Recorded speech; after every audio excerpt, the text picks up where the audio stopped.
welcome to Akwa Ibom. I'm Keisha Gitai. Now in today's episode, we'll be taking a look at the state's infrastructure revolution, focusing particularly on roads and transport, aviation, and key physical infrastructure developments that are seeing the state attract investors. We'll also, of course, be looking at the state's investment potential and areas that the state has opened up for investors and the financing models available to them. Akwa Ibom State has a rich history and fought a long struggle to separate itself from its much larger neighbor Cross River State. Today, it is among one of the highest oil and gas producing states in Nigeria. But a little known fact is the state is also considered as a safe haven for investment in the Gulf of Guinea. It is also rich in agricultural and mineral resources. A large part of Akwa Ibom's 4 million population is dependent on farming food crops like cassava, yam, maize, rice, and cash crops like palm oil and rubber. Since Governor Akpabio's administration assumed office 5 years ago, he has set in motion an ambitious plan to harness these resources and refocus on the industrialization of Akwa Ibom, starting with the significant infrastructure developments. One of the areas I think we have achieved most is in opening up the state to the global community. For over 50 years, my state was like a pedestrian state where people pass through to travel to big cities like Port Harcourt or go to places like Calabar. And so there was need for us to create a destination out of Akwa Ibom. My transformation agenda is anchored on people first. The idea was anything we must do in attempting to transform the state must start from the people. People-oriented. For every contract we give, jobs are created. For every company we bring in, jobs are created. So I see thousands of our people working, for instance, with JB. I see thousands of our youth working with the Cetraco. Thousands of them are working with CCECC Construction Company. So for every single major contract that we give in the state, thousands of jobs are created along the line. We used to have a battery industry. We used to have a quartz steel industry. All those things have died. Of course, I will not know why almost 95% of the industry in Nigeria had died before I became a governor. But my job now is to revitalize, revamp those things, and then attempt to create new ones, and then, of course, by implication, create job opportunities for our children. To support the transformation, Governor Akpabio identified transport and power among other sectors. Phase 1 of the Ibom power station will add 685 megawatts to the grid. An international airport will be constructed and a massive road building and restoration project is underway. Rural development is also being prioritized. To diversify economic activity, the government has come up with $1 billion industrialization plan. The administration of Governor Akpabio in Akwa Ibom State, since he came on board as governor, looked at the holistic development of Akwa Ibom State from the point of view of providing the enabling and the basement infrastructure that will lead to the industrialization of the state. Having succeeded in doing this, the infrastructural foundation for the industrial development of Akwa Ibom State has been laid by the Akpabio administration. So now the next point is talking the true industrialization. And what's the government strategy? First was to ensure that an investment corporation was put in place, and that is there already. A new law was promulgated by the administration and signed into law by the government, that the Akwa Ibom Investment Corporation Law, which now provides the legal framework and backing that will, on which the industrialization and true economic development of the state will ride on.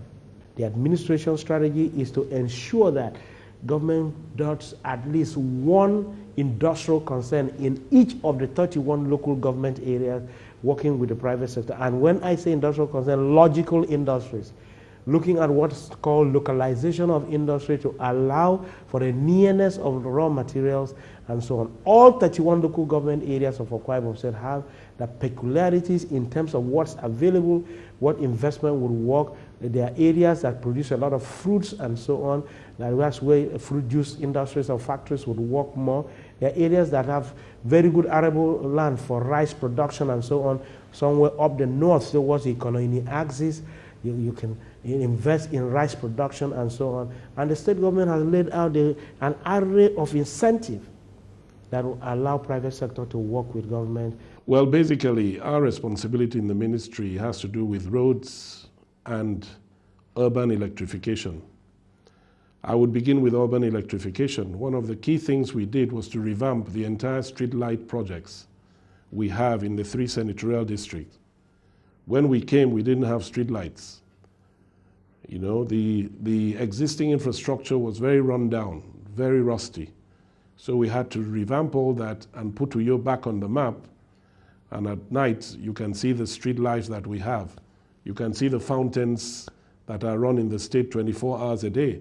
I mean, these are lovely things that urban remodeling was a major initiative of the governor. And you can see the way Uyo has been modernized from being a local government town or semi-town to a major metropolis in Nigeria today. Apart from that, I mean, we have embarked on huge projects that we term 5-star projects. There were no flyovers before. And after conducting a study and from the findings of the roadmap, the network that the governor introduced, we suddenly saw that the traffic studies did suggest the need for flyovers in strategic areas. And all that was to avoid the traffic buildup in the city and cause the kind of problems, you know, in some parts of Lagos that used to happen before. So there was a deliberate plan to decongest the city center and the metropolis, you know, as much as we could, and divert traffic through outer ring roads, which a few had existed before, but we have come to introduce 8-lane roads down with lots of bridges, flyovers all over the place. But then with that also come the problems of tackling issues of drains. And I can tell you a very courageous thing the governor did was to introduce the first of its kind in Africa, the pipe jacking drainage system, which is a technology that uses a hydraulic system in driving pipes right down some places as deep as 40 meters and then as long as 3.7 kilometers. I mean, that was never heard of in these parts. And since then, using the master plan on drains, we've been integrating the various drainage solutions to try and solve the problem of flooding in Uyo and other parts of the state. The same thing happened in Abak, where we used to have a lot of floods. And this is unique to us because of the topography of the state. And a lot of these towns are just like basins, you know, so we needed to go down rather than, you know, build up. These are some very innovative things that the governor has done. We have taken on about 5 major federal government roads and turned them into dualized roads of the highest standards. This can be attested from the Federal Ministry of Works that work with us. The specifications we use here are not used anywhere else in Nigeria. So, I mean, roads have been a major issue, and we have tried to cover over 1,200 kilometers of road network, and out of that, over 300 urban road networks have been built. So you can imagine the challenge within the time. With this also comes its problem, taking people along. Road building would mean people having to feel the impact negatively, you know, compensation, demolition, diversions. But our people have been very supportive because they had never seen this kind of initiative and lines of action taken by the governor. Financing models, which include private sector participation, the floating of bonds, and access to funding are available. We're investing 80% of our annual budget on infrastructural development because that's where you get the funding to do infrastructure, roads, bridges, airports, hotels, hospitals, you name it. So in terms of cost, we believe that we can propel development only by investing that much. If you're not doing much by way of capital spending, you're not going to get growth and development down the road. So to create the basis for development, for growth, you need to create the infrastructure that would drive that growth and development. You're using a rather a mix of all the options available from the point of view of funding. We have our statutory allocations from the federal government, which as an oil producing state, we are rather lucky. So we're using a bit of that. We also have internally generating revenue, which is also going to the budget. We've also had PPP, public-private investments. A case in point is the gas plant at Esreke, where we partner with a company from the UK to develop a gas, the first of such a project in Nigeria. So we're using the mix, a rather, I would say, complete or comprehensive mix of funding options available to a subnational government like ours. Venture capital is very serious constraint here. And bank credit is expensive. Commercial bank credit, because lending at over 20% to manufacturing is very, very expensive. So we go to the Bank of Industry, which is federal government funded development bank. And they have a matching fund system, whereby if we put in 2.5 billion, the bank will match 2.5 billion. We then have 5 billion in the pool. We receive requests from entrepreneurs. We undertake appraisal, and we make recommendations to the bank. Because the bank will have their own requirements for credit. But the beauty of it is that they lend at less than 10%. For our own impute, we don't charge, so the bank charge will then be much lower. And we are targeting about 5 to 7%.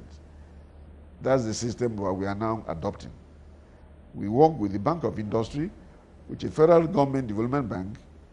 We recommend our entrepreneurs to the bank, and they lend at single-digit lending rate. To sweeten the deal for the private sector, Akwa Ibom is trying to provide an enabling environment. It wants attractive investment into the state and to protect foreign businesses that are showing interest. These incentives focus on taxation, fiscal policies, expediting permits and licenses, and guaranteeing land to operate on. We have both local and national incentives. For instance, we provide land, which is fundamental because land is scarce, and good land is even more scarce in the sense that land where there is water, electricity, internal roads, energy, and synergy. Like if you have an industrial layout or industrial estate, we delineate land and give out to entrepreneurs. Sometimes free, sometimes at a fee. The value of the land may be government equity, depending on what type of project that we are promoting. We also provide tax holidays, pioneer industries. These are governed by National Industrial Promotion Code, administered by the Nigerian Investment Promotion Commission, federally. But a lot of our incentives involve tax holiday and nurturing, private sector nurturing at no cost to them. Technical advice, management advice, and so on.